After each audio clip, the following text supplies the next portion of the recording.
ඔන්න යාළුවනේ ලොකු ගණන් වියදම් කරලා හවසට තේ බොන්න කෑම ಜಾති හොයපු කාලේ ඉවරයි. පාන් ගෙඩියක් විතරයි ඕනේ.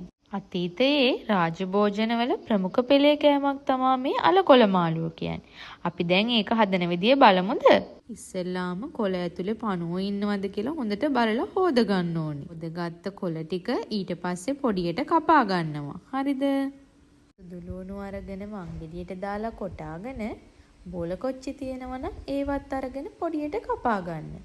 ඒකටම වේලිච්ච මිරිස් ටිකකුත් අරගෙන කපලා ලුණු ගෙඩියකුත් අරගෙන හීනියට ලියා ගන්න. ඒකටම අර පිංචරම්පේ ටිකක් ගොරක කෑල්ලා මිරිස් 3-5 කහ ලුණු ටිකකුත් ඒ වගේම එනසාලුත් දාගන්න. ඊට පස්සේ ලිප පත්තු කරලා තාච්චියක් ලිපේ තියලා රත් වෙනකන් ඉන්න. රත් වුණු තාච්චියට තෙල් දාගන්නයි යන්නේ. මනම් ගත්තේ ඔලිව් ඔයිල්. ඔයාට පොල් තෙල් උනත් පාවිච්චියට ගන්න පුළුවන්. රත් වුණු තෙල් භාජනයට අබ ටිකක් එකතු කරගන්න. අබ ටික හොඳින් පුපුරනකොට ඊළඟට ඉතුරු ටික අපි එකතු කරගමු. අපි ලෑස්ති කරගත්ත සුදු ලුණු, බෝල කොච්චි, මිරිස්, රම්පේ, කරපිංචා, ලුණු ඔක්කොම ටික තෙලට දාගෙන ඊට පස්සේ වතුර කෝප්පෙකුත් එකතු කරගන්න.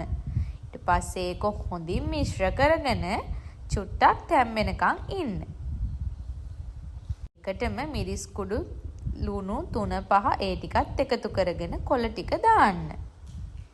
අලකොළ ටික දාලා හොඳට කලවම් කරලා චුට්ටක් තැම්බෙනකන් මද ගින්නේ තියලා ඕගොල්ලෝ චුට්ටක් වෙලා බලාගෙන ඉන්න ඕනේ. ඔයාලත් මේක try කරලා බලන්න. වසවිස කාලා හන්දියක් ගානේ ෆාමසි තව වැඩි කරනවට වඩා කොච්චර හොඳද? වතුර ටික හොඳටම හිඳෙන්න ඇරලා ඒකට මිටිකිරි එකතු කරගන්නයි අපි හදන්නේ. මේ තියෙන්නේ අපි දැන් ඒකට මිටිකිරි එකතු කරගත්ත විදිහ. ඊට පස්සේ හොඳට කලවම් කරගන්නයි ඕනේ.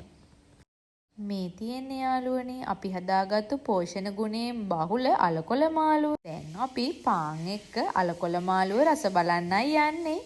ඕගොල්ලොත් එනවද?